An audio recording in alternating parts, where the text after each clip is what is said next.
I just got done spraying the cattle for flies, but I can already tell that there are substantially less flies on the animals today than that there were yesterday.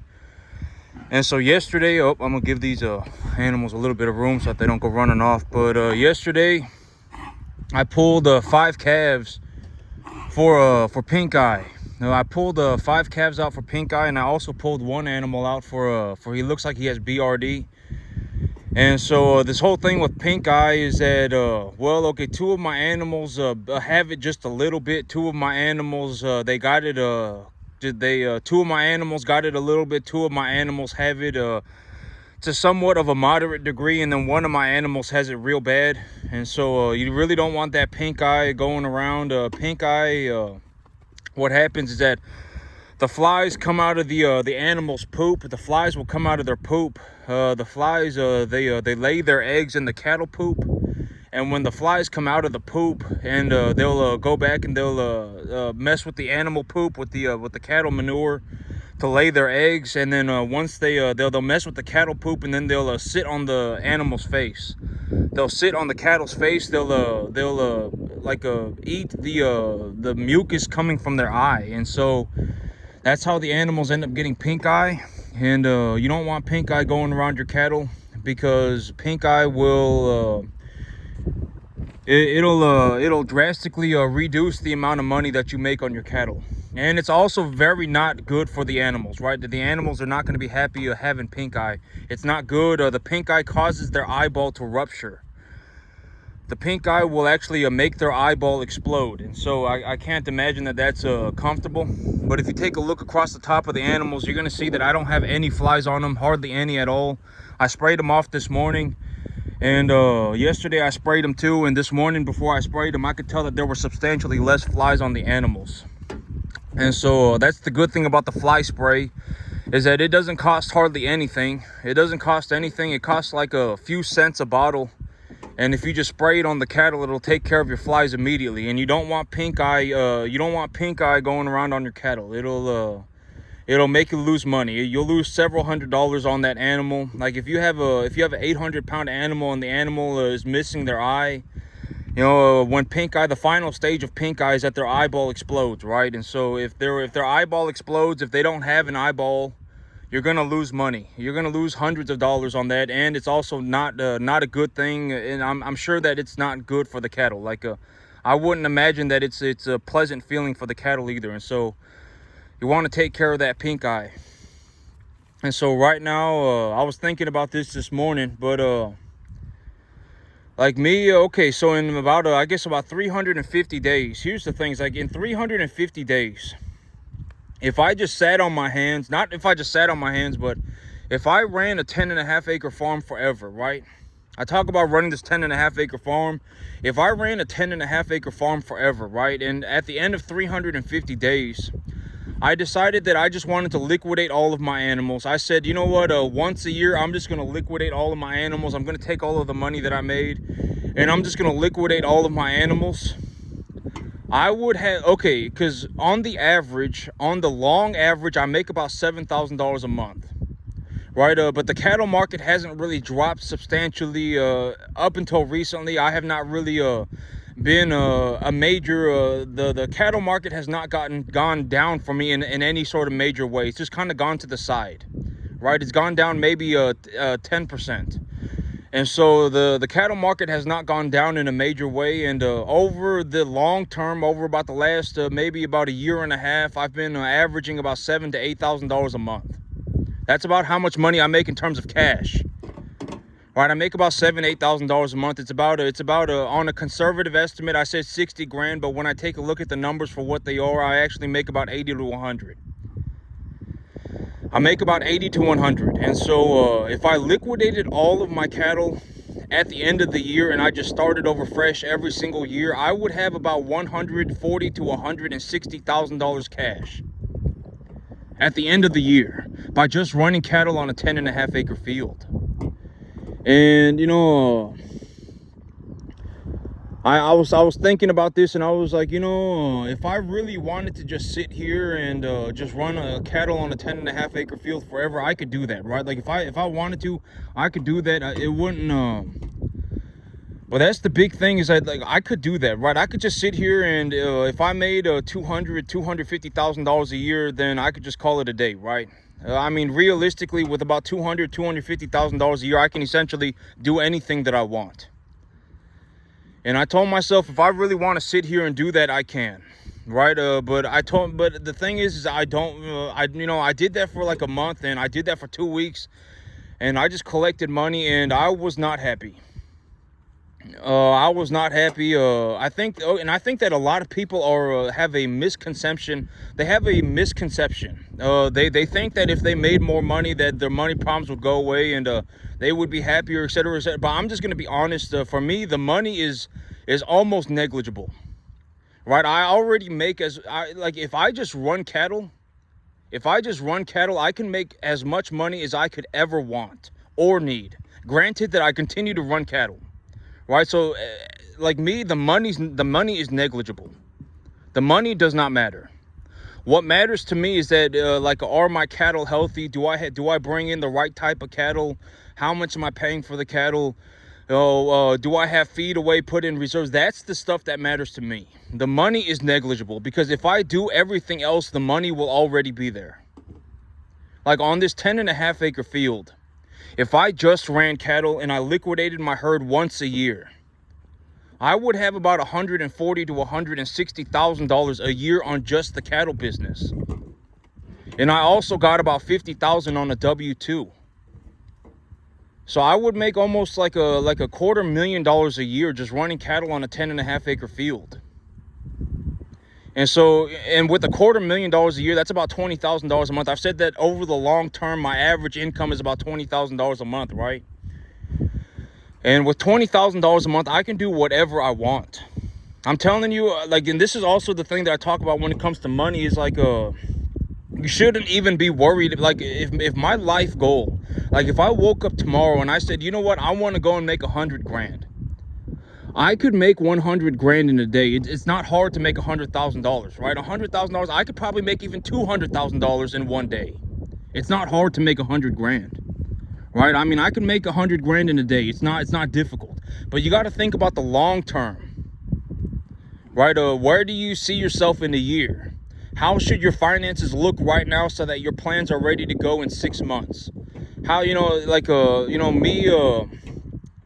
if I really wanted to push the profits of this farm, I could increase the number of animals that I run pretty easily. Like I could go from, like right now I have exactly 40 cattle, and look at how much space, this is all this, look at how much space I still have. Like when these animals are on the back of my field, I don't even see them. I could bring in another 40 calves easily if I really wanted to push the profits of my farm, but but that's also why I bought my new field, right? I mean, take a look. This is what 40 cattle look like. They're just standing in a line right here, and it's like a 20-foot line, and that's all of them. They don't, I still have, I could run 100 cattle on this field, and it wouldn't even matter. And so, if I really wanted to push the profits of my farm, I could probably even push the profits of my farm up to about $400,000 a year. And but I'm buying a new field. I got a new field squared away. I'm getting that squared away here very soon. And once I got that field squared away, I'll probably have to go and buy another field. But you're gonna hear me say this all the time, just take a consideration for what it is, okay? Just think about it for what it is. I've always said that being poor is not like a state of being. Being poor is it's more of a mindset than it is your financials. Because if you don't have money, but you don't think like a poor person, you're not poor. You're just broke. Eventually you will have money because you're not thinking like a poor person, right? But if you become poor being your mindset, right? Like poor being you're coming up with worthless schemes. You're trying to do some worthless plan. You're not sitting there, coming up with anything realistic. You're just, if I try and pull one over this guy, then maybe, maybe whatever, right? Maybe it'll work. And you're coming up with these ridiculous schemes, and that's what being poor is, right? But if you don't have money, you're not poor. You're poor if you're mentally a poor person, right? And if you're poor, chances are you will be poor forever. I would bet money. Once it has happened, you're stuck that way forever. I would be willing to bet money. By the time you've become a poor person, you're probably stuck that way. Why are you stuck that way?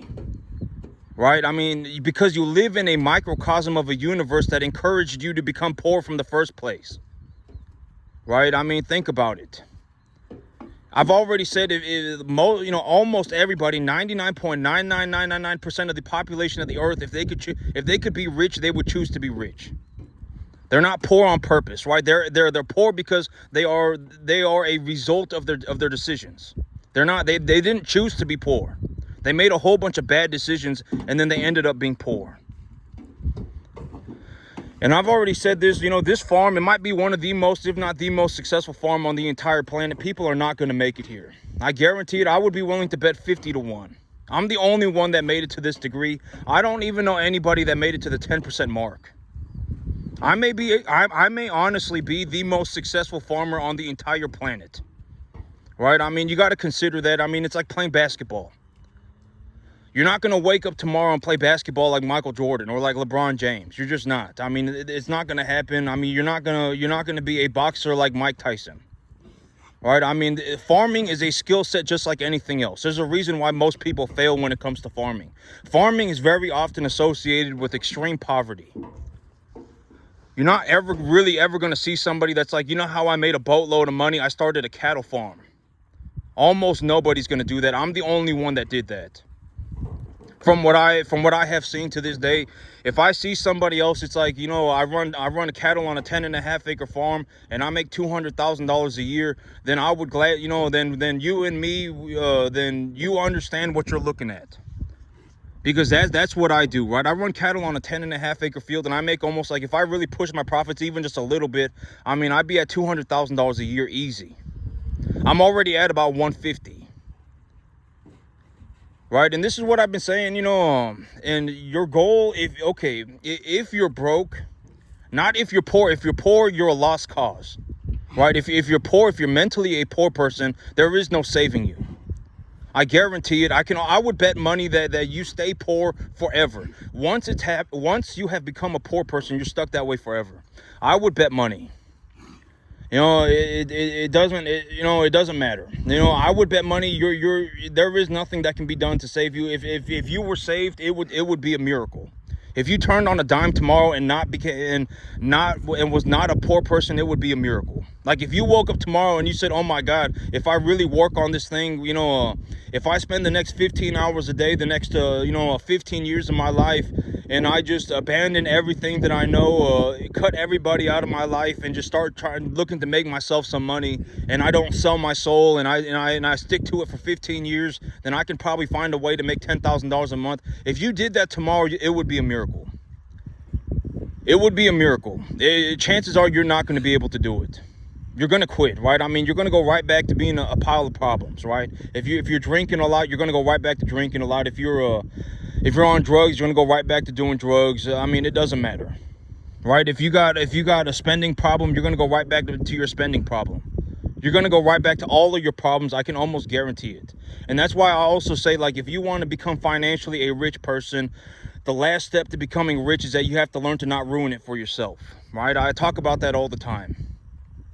Because here's a very realistic way of, like, if I was just going to speak about my finances, honest to God, speak about my finances.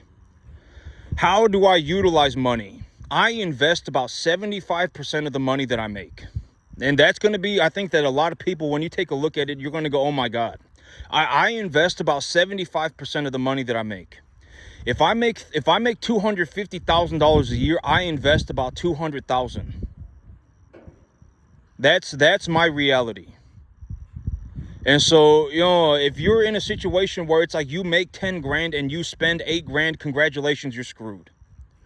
Right? If you make 8 grand and you spend 7 grand, congratulations, you're screwed. And this is what I talked about before, right? If you make $8,000 a month, but you reasonably utilize the money, you can essentially do whatever you want. Once you hit about $8,000 a month, and that's why I also talked about, like if you're in a situation where you don't have money, but you want to make money, you don't need to worry about making $1 million, right? You don't even need to consider that. It's just not, I mean, it's not going to do anything for you.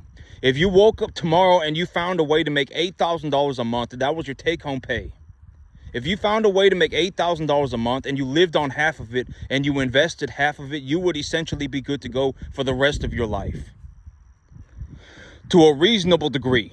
Because at that point, it's like, let's say you invest $4,000, right? And you invest your $4,000 and you really take a look at your plan. You take a look at the thing that you're buying a fourplex and you're putting $4,000 a month into it, right? You're buying a fourplex, you're putting $4,000 a month into it. And you consider the possibility, oh, well, if everything goes good, I've taken a look at the rental contracts, I've taken a look at the owner of the property. The owner of the property is an investment firm that's held onto the property for the last 30 years, and the property is 32 years old.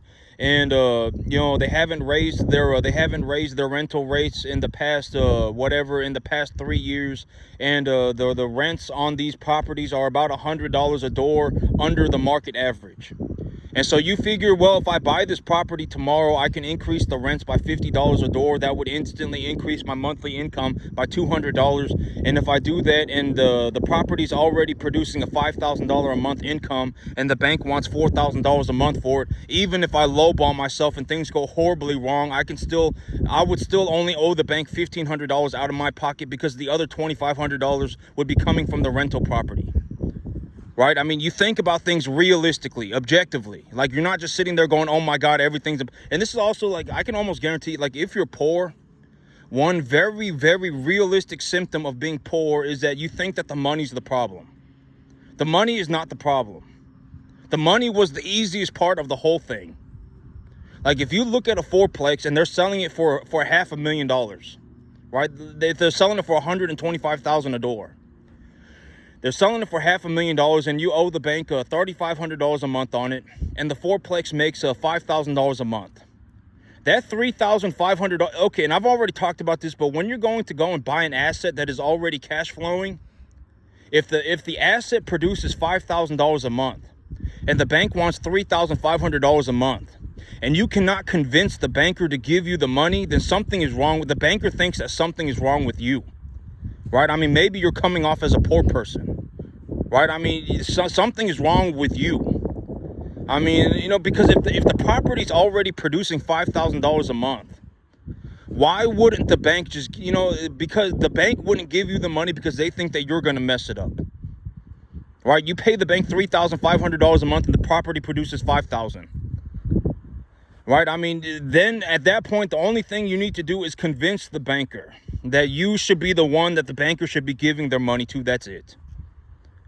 Right? I mean, and don't ever communicate like a poor person, right? I always say that. You don't ever communicate. You don't think in doubts. You don't express doubts. You tell them exactly what you're thinking about. Your business should, when you talk about your business, it should sound like it's very important to you, right? I always say that. When you go and you talk to a banker about a business plan, you should be talking to the banker in a way that it's like, oh my God, this business is obviously very important to this individual, right? That's how it should come off to the banker. And if you buy something and it produces $5,000 a month and it costs you $3,500, and you lowball yourself and you say, if things go horribly wrong, I just need to take $1,000 out of my pocket to pay for the difference, and then I'll solve the problem as I go. You know, I'll get 2 more renters, you know, as soon as possible. Well, if you put $5,000 into it and you get $2,000, or if you put $4,000 into it and you get you put $3,500 into it and you get $2,500 back, you're only net negative $1,000. And if things go good, you'll make $5,000, right? And so you're actually above water $1,500. And this is also what I mean by when you invest in something, your investments should be giving you your money back. I talk about it in terms of my cattle, right? This does not cost me anything. I don't pay anything for any of this. All of this produces money. I make about $7,000, $8,000 cash a month.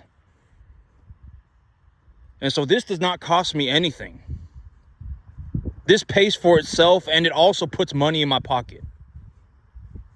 And if once a year, if at the end of the year, after the 365-day mark, if I liquidated all of my cattle and I took all of the money that I made, I would have like 150 grand. Right? And so, and I don't know anybody that's even doing 15 grand on a 10.5 acre field. I don't know anybody that's even doing 10%. A lot of people, I can almost guarantee it. I would be willing to bet money. By the time you've become a poor person, you are stuck that way forever. That's the entire bet. Right? You're not broke, you're poor. You're mentally a poor person. And once it's happened, you're stuck that way forever. Right? I mean, I can almost guarantee it. And I'm not saying that like I'm making fun of people. I'm not making fun of you for that.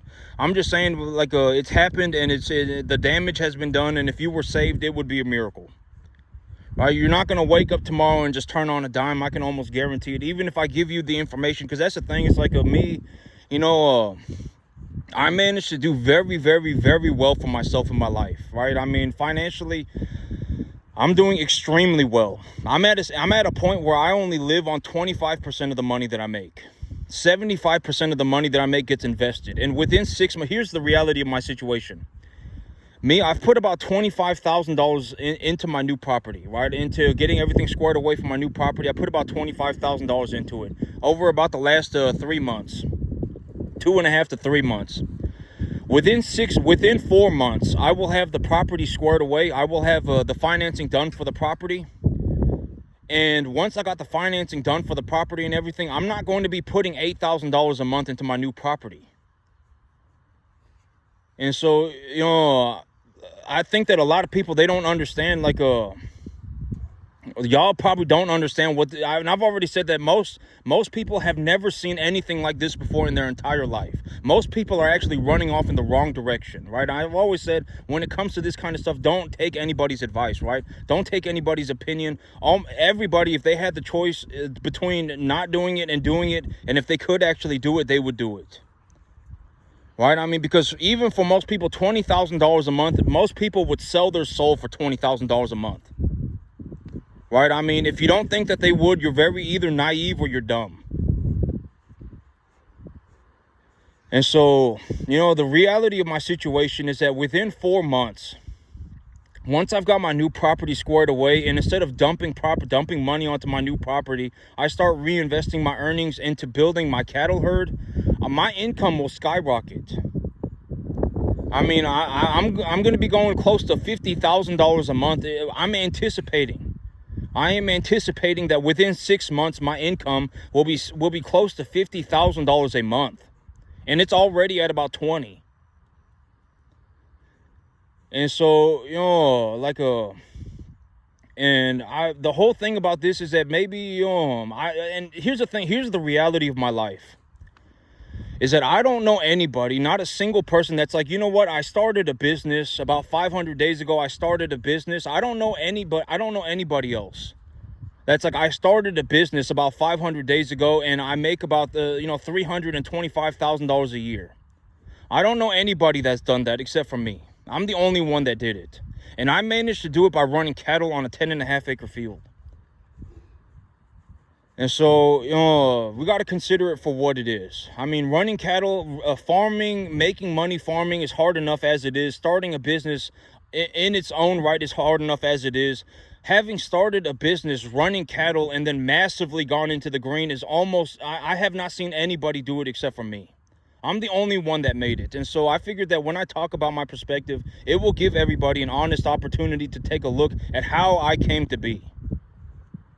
Right? I mean, I lived where I worked. I worked 7 days a week. I didn't get paid until my 13th year. And even right now, if I was just sitting in my living room collecting my cattle money, just sitting there on my living room, I would make close to like $150,000 in 1 year just running cattle on a 10.5 acre field. $150,000 to $200,000 in 1 year.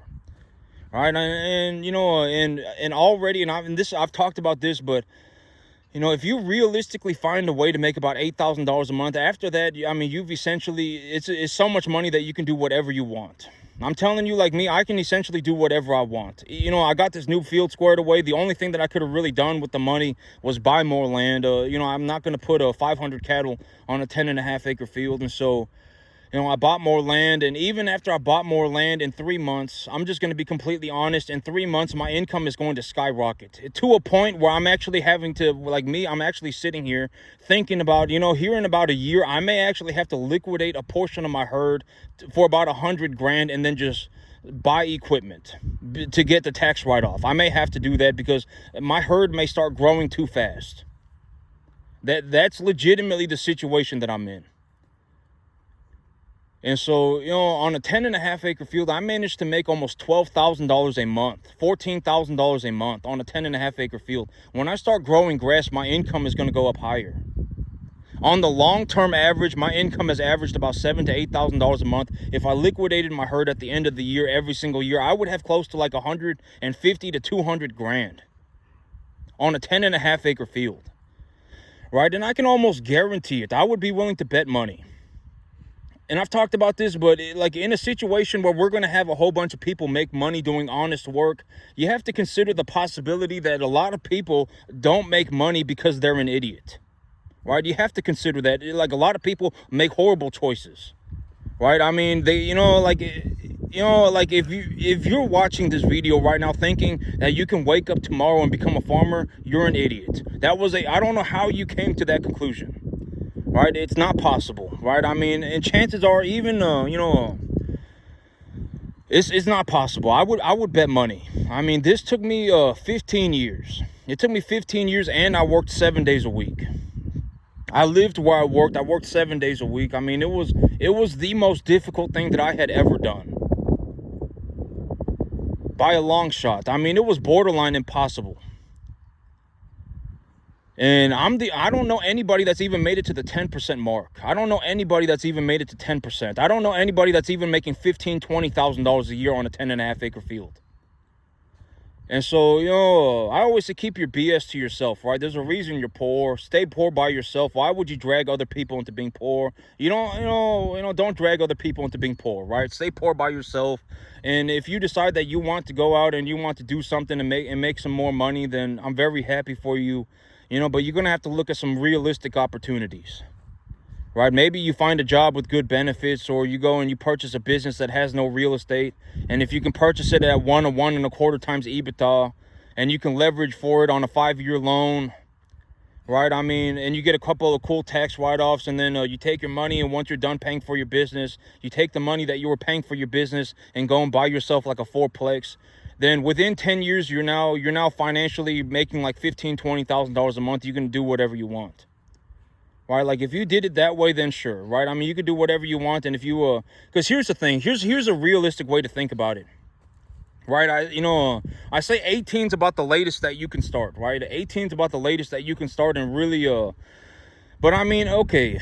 And I'll put it this way: if you're 18 and you're starting right now, imagine it this way. Let's say you go out and you just say you want to go and make some money, right? You want to go and make some money. You're not like real interested in becoming a farmer. You're not really interested in doing any you're just interested in making money, which is fine, right? That's good. I mean, as long as you're not selling your soul, if you do honest work, then go and make as much money as you can, right? I'm not saying go and start kidnapping kids, and I'm not saying start going and manufacturing drugs. I'm saying if you find an honest way to make money, then go and make money.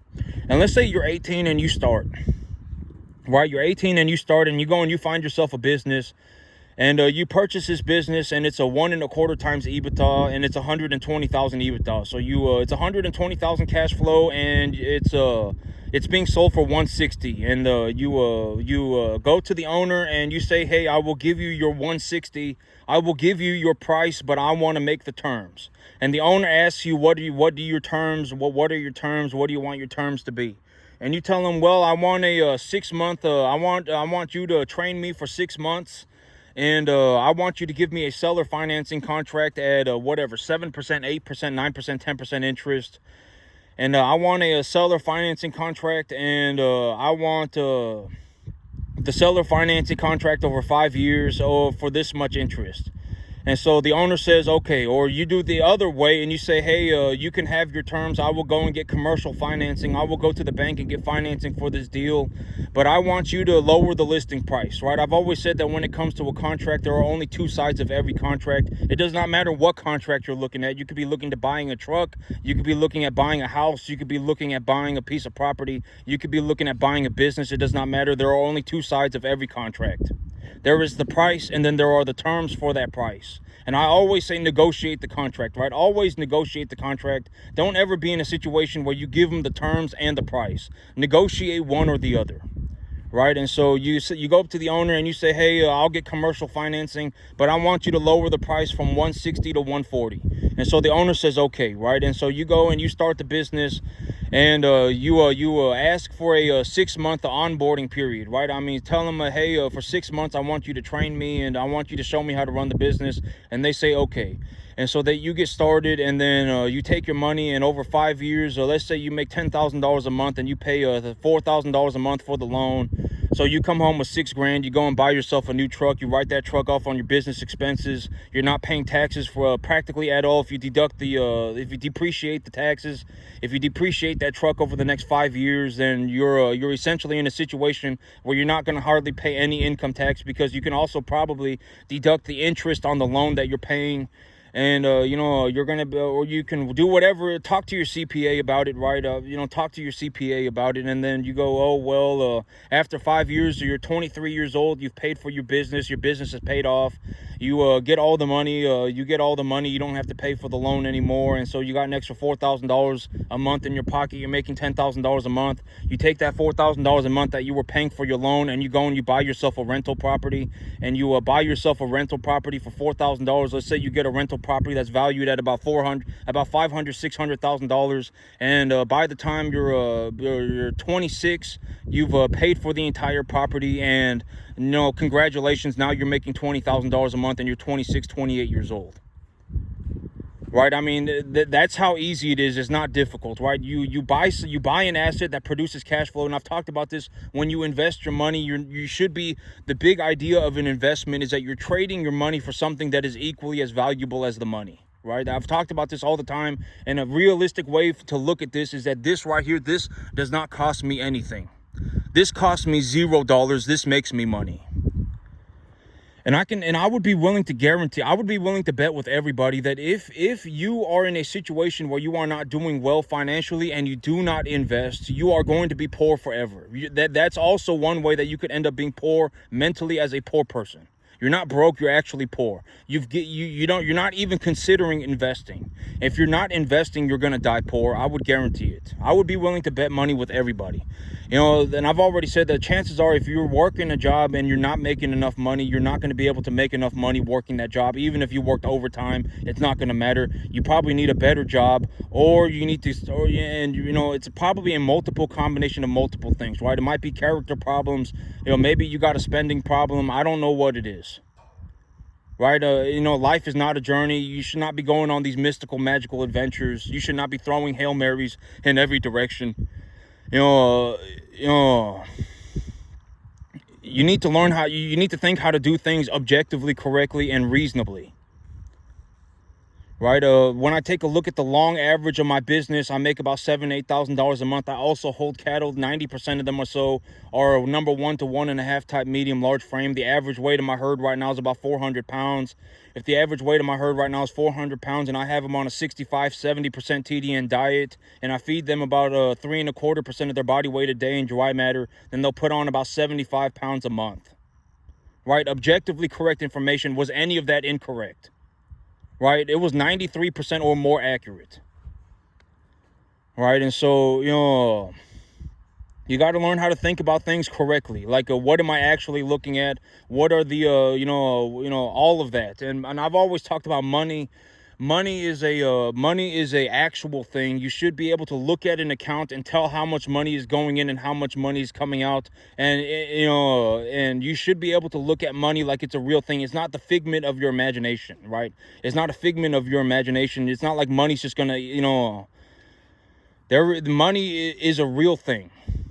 All right, it's a real thing, and you can look at it, and you should look at it like it's a real thing. There will be money involved, and you should be able to determine how much money is going to be involved to a reasonable degree. Like if you think you're gonna, if you okay, if you think it's gonna cost like me, okay, let's take me for example, right?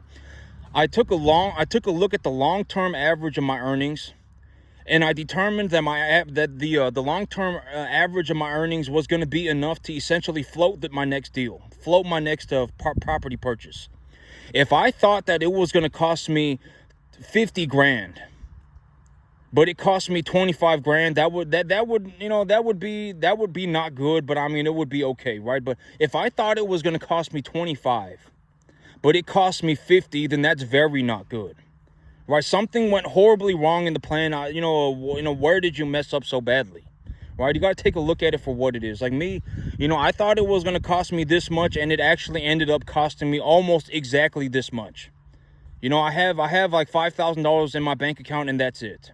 The rest of it I've dumped into my new property, but I'm still above water 5 grand, right? And I still have my cattle. If I want to, if I need money, I can always just liquidate my cattle. It's not a big deal. And so, I thought it was going to cost me this much. It cost me almost, and this is also what I mean by I'm not trying to, I'm saying all of these things and more of like to give people a realistic look at what's happening. And I've already talked, I've talked about this, but, God does not want you to be unhappy. It's not like God wants you to be miserable, right? God does not want you to be miserable. I've already talked about this, there is no reason, there is no benefit to, God's not sitting there being like, oh, if you're not miserable, then whatever, right? I mean, if you're, and if your plans sit right by God, then your plans should work out for you too, right? I mean, you're not sitting there going on some mystical, magical adventure trying to steal money from somebody. You're not sitting there going, oh my God, if I come up with this worthless scheme, if I come up with this worthless idea and I manage to pull it over this guy, then I can get this plan to work out for me. I mean, if your plans sound like that, then they're not going to work out, right? Because, I mean, your plans are not going to sit right by God either. Right, like if you're sitting there going, oh my God, maybe if I beg and I'm desperate and and I pull one over this guy and I come up with this ridiculous idea and I throw a Hail Mary and I go walking off into the sunset, skipping off into the sunset, singing Kumbaya. If that's your plan, it's not going to sit right by God and it's not going to work out for you. I can almost guarantee it, right? But if it's like I've committed myself to the difficulty, and I understand that what I'm going to do is going to be hard, and I took a look at everything, and I want to challenge myself, and I believe that I do good work. I don't sit here and I'm not manufacturing drugs or nothing. I'm raising beef cattle. I believe in what I do, and I don't believe that I'm doing anything immoral.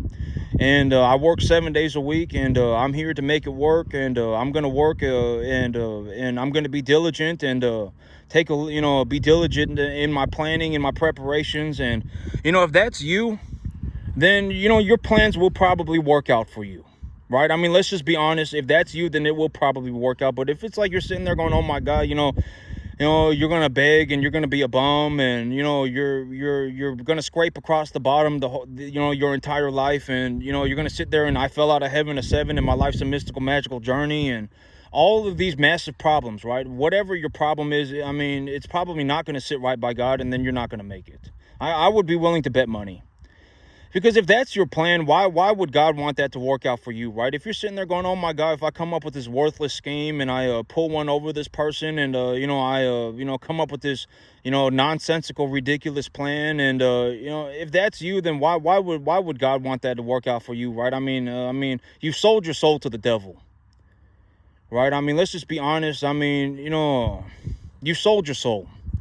If that is your plan, you're selling your soul to the devil. And then your life is going to turn out that way, right? It's not going to work out. You're going to be miserable, and it's all going to fall apart. And then, it's, I've always said that it's obvious, right? And I don't mean to sound like a prick. And I've already said the idea of sounding like a prick is if I sound like a prick, then so be it. But I mean, if you're doing extremely well, everyone's going to know. You know, and if you're doing extremely poorly, everybody's going to know. It doesn't matter. If you have 50 idiots in a room, and it doesn't make a Power Ranger Megazord, right? If you have 50 idiots in a room, then you just have 50 idiots in a room. It's not like you have 50 idiots in a room that banded together and now you have some Power Ranger Megazord, right? I mean, you just have 50 idiots in a room. So don't take advice from anybody. Just understand that the average person is not a good person. And you should make your plans right by God, and you should and if you do so, then your life is going to turn out in that fashion, right? I mean, and so I mean and that, and I've talked about this, but if like me, like anybody can look over here. It doesn't matter if you were driving by my field for 3 seconds and you had never seen me before. But I've also talked about this, like me, when I was sitting in my front yard and I was taking a look, and I was like, I wonder if like the average person can actually just look and tell. Like, I wonder if they could, like if you just happen to like have never met me before and you just happen to see me, could you tell? Like could you tell like this might be because in terms of my numbers, I am in like the top 0.00001 percentile of the entire US economy for the year 2024. There might only be 10 to 20,000 people in the entire US economy that made as much money as me over the last year. I'm the only one. And I've talked about this, and it's like, I don't know anybody that's even gotten close to having done what I did, not even close. And I actually go around and look for people. I'm like, I wonder if I can spot somebody. But I was like, I'm having such a difficult time, finding somebody, and I realized what it was. It's because if you took a look at all 333.4 million people in the entire U.S. country, there would only be 10 to 20,000 people that made as much money as me over the last 365 days. And I've already talked about this, but if you make money and then you lose it, I mean, you could there are a lot of people. It's like if you had 20,000 people make $2 million over the last 365 days. Half of them might be an idiot, right? I mean, half of them might have YOLO'd the stock market or whatever, right? And they lost all their money by 2025, right? And so, I'm the only one. It's like, I'm not trying to sound arrogant, but I'm just saying that this is the reality of my life. I don't know anybody that's like that's doing essentially what I did. And so when I talk about things like the utilization of assets, and when you appreciate an asset knowledgeably, the big idea is that you're not looking for money. The big idea is that you're looking for an asset. I've talked about this. You're looking for a tax deductible asset that you can appreciate knowledgeably and profitably, because when you do that, you're able to just print your own money. You can print as much as you want. You can print $2 million a year if that's what you want. But you have to know what you're doing. You have to have an idea of what you're doing. I'm going to feed the animals this feedstuffs. The corn market is sitting at this price. The cattle market is sitting at this price. If I feed the animals this much food every day, then they're going to put on roughly this much weight. The weight is going to be valued at this much per pound. When I take a look at an animal right now and I appraise the value of the animal, I anticipate the price of the animal is this. You have to be able to do these things. If you do not have the knowledge, you cannot make the money. That's also very important. Right? You have to you have to understand what you're doing to be able to do it on a consistent basis. Because if you don't know what you're doing and you happen to make money, you'll just end up losing all your money. I would be willing to bet money, right? I would be willing to bet. You're going to lose all your money. It doesn't matter. You have to knowledgeably be able to do these things, right? Like when I take a look at an animal, like I'm not going to look at a Holstein and go, oh my God, this must be an Angus. This must be a beef cow. I'm not going to look at, a Longhorn and go, oh my God, this must be a beef. You have to be able to, within a reasonable margin, determine the value of the animal. You have to be knowledgeable about these things. And I'm not saying about everything. Like there's a reason I don't talk about math, right? I've already said that for me, it's pretty much I farm, or, in terms of a skill set, like if I'm going to do something that requires a skill set, the only thing that I can really do is be a farmer. There's no way that I'm going to go out of my way. There's no way that I can go right now and become a basketball player.